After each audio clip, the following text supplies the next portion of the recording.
Assalamualaikum warahmatullahi wabarakatuh. Kami dari Kumpulan 3. Pada tugasan kali ini, kami telah memilih tokoh Saidina Abu Bakar As-Siddiq untuk dikaji dan dibentangkan.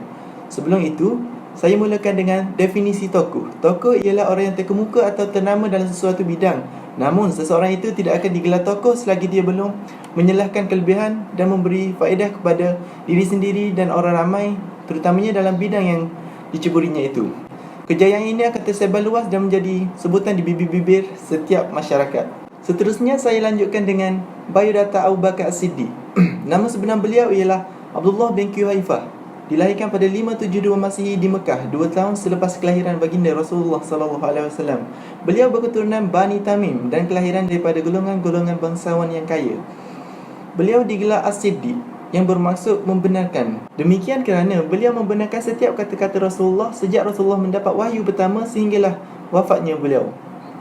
Antara kelebihan beliau ialah sahabat karib Rasulullah sejak Rasulullah kecil sehinggalah Rasulullah wafat. Kemudian beliau merupakan lelaki pertama yang memeluk Islam selepas Sayyidatina Khadijah dan menemani Rasulullah ketika berhijrah daripada Mekah ke Madinah. Selain itu, beliau juga ialah salah seorang daripada pemimpin pada zaman pemerintahan Khulafah Ar-Rasyidin, iaitu khalifah pertama selepas kewafatan baginda Rasulullah SAW.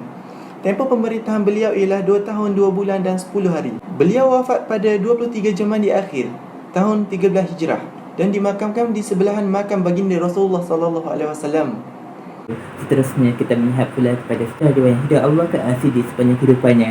Yang pertama, beliau telah menemui Rasulullah SAW berhijrah dari Makkah ke Madinah pada tahun 622 Masihi. Hal ini dapat dibuktikan lagi dengan penghijrahan beliau berlaku pada waktu dan beliau telah menemui Rasulullah SAW di Gua Sur selama beberapa hari. Dalam beberapa peristiwa penghijrahan berlaku, Abu Bakar As-Siddiq telah mengawini puterinya iaitu Siti Aisyah dengan Rasulullah SAW. Hal ini kerana Abu Bakar As-Siddiq tahu bahawa Rasulullah SAW berasa sangat sedih ke atas kematian Siti Khadijah. Beliau yakin bahawa Rasulullah SAW adalah orang yang baik dan orang yang terpilih untuk mengawini puterinya. Pada tahun 11 Hijrah bersama dengan 632 Masihi, pada hari kewafatan Rasulullah SAW, berlakunya percatusan konflik antara 3 kaum untuk memilih khalifah seterusnya. 3 kaum tersebut adalah terdiri daripada kaum Bani Hashim, kaum Bani Ansar dan kaum Bani Muhajirin. Abu Bakar As-Siddiq telah menyelesaikan konflik masalah itu dengan bijak. Beliau telah menganjurkan majlis syura bagi pemilihan khalifah seterusnya. Abu Bakar As-Siddiq telah dipilih sebagai khalifah di atas pemilihan orang ramai. Abu Bakar As-Siddiq telah memulakan pemerintahannya pada 630 Masihi. Beliau telah memerintah selama 2 tahun dan dengan bijak dan tegas. Abu Bakar As-Siddiq telah meninggalnya pada tahun 23 Ogos bersama dengan 634 Masihi, dan beliau telah mewasiatkan pemimpin seterusnya bagi khalifah yang kedua. Saya akan teruskan dengan jasa dan sumbangan Saidina Abu Bakar As-Siddiq. Sebenarnya, jasa dan sumbangan beliau bukan bermula selepas wafatnya baginda Rasulullah.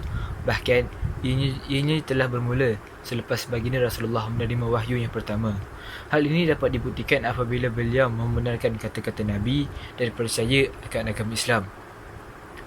Selepas wafatnya Nabi Muhammad, beliau merupakan khalifah pertama yang dilantik secara musyawarah dalam kalangan pemimpin-pemimpin di Madinah.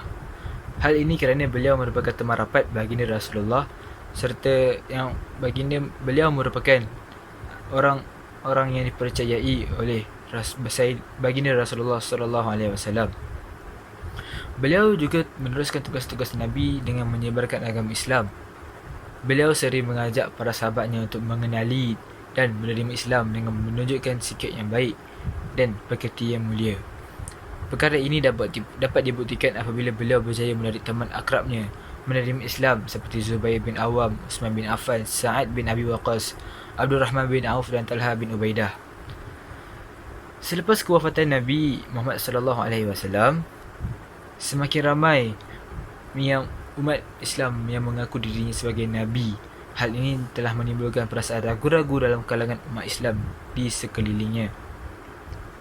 Tidak lupa juga mereka yang murtad dan kembali menyembah berhala dan mengikut tradisi lama mereka. Mereka beranggapan kewajipan memeluk Islam hanyalah ketika keberadaan Rasulullah sallallahu alaihi wasallam sahaja. Oleh demikian, Sayyidina Abu Bakar As-Siddiq telah mengambil keputusan untuk memerangi golongan-golongan aridah ini untuk mengelakkan dari terus menular dalam kalangan umat Islam di sekitar Madinah. Antaranya mengaku menjadi Nabi dan mempunyai ramai pengikut ialah Musailamah Al-Kazab yang akhirnya berjaya ditupaskan oleh seorang panglima perang yang diguruni iaitu Khalid Al-Walid. Bagi melancarkan pentadbiran, Sayyidina Abu Bakar telah membahagikan kerajaan Islam kepada 10 wilayah yang di mana setiap wilayahnya diketuai oleh seorang pemimpin yang dipanggil sebagai Amir. Antara wilayah-wilayahnya ialah Mekah, Taif, Al-Jun, Khalwan, Yaman, Bahrain, Jarsh, Hadramaut, Zabid dan Nijran. Hal ini bertujuan untuk melancarkan pemerintahan kerajaan Islam. Jasa dan sumbangan beliau bukan sahaja setakat untuk menegakkan agama Islam.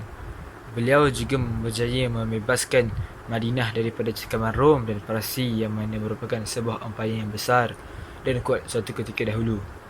Pada ketika itu, pasukan tentera Islam yang diketuai oleh panglima perang Khalid Al-Walid berjaya mempertahankan Madinah daripada ancaman kuasa luar seperti Parsi di sebelah timur serta serangan Byzantine ataupun Rom Timur di sebelah barat. Tambahan lagi, Khalid Al-Walid juga membantu Sayyidina Abu Bakar dalam memperluaskan kerajaan Islam dengan memimpin tentera Islam. Beliau sebagai seorang ketua panglima tentera ketika itu telah berjaya menawan Iraq hanya dalam satu kempen ketenteraan sahaja. Jasa dan sumbangan Sayyidina Abu Bakar As-Siddiq ini bukan setakat itu sahaja. Beliau turut menjaga kebajikan anggota tenteranya yang telah berjihad dalam menyebarkan Islam. Perkara ini dapat dibuktikan apabila beliau memperkenalkan sistem gaji untuk tentera di mana gaji-gaji mereka ini dibayar melalui hantaran pasar perang ataupun ghanimah. Selain daripada itu, Abu Bakar juga memperkenalkan undang-undang tanah seperti bayaran cukai Al-Kharaj iaitu cukai tanah dan jizyah iaitu cukai perlindungan bagi orang kafir.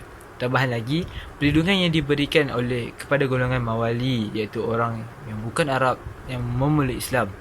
Beliau turut diberikan keistimewaan seperti kaum Arab Muslim tetapi dikenakan cukai tambahan.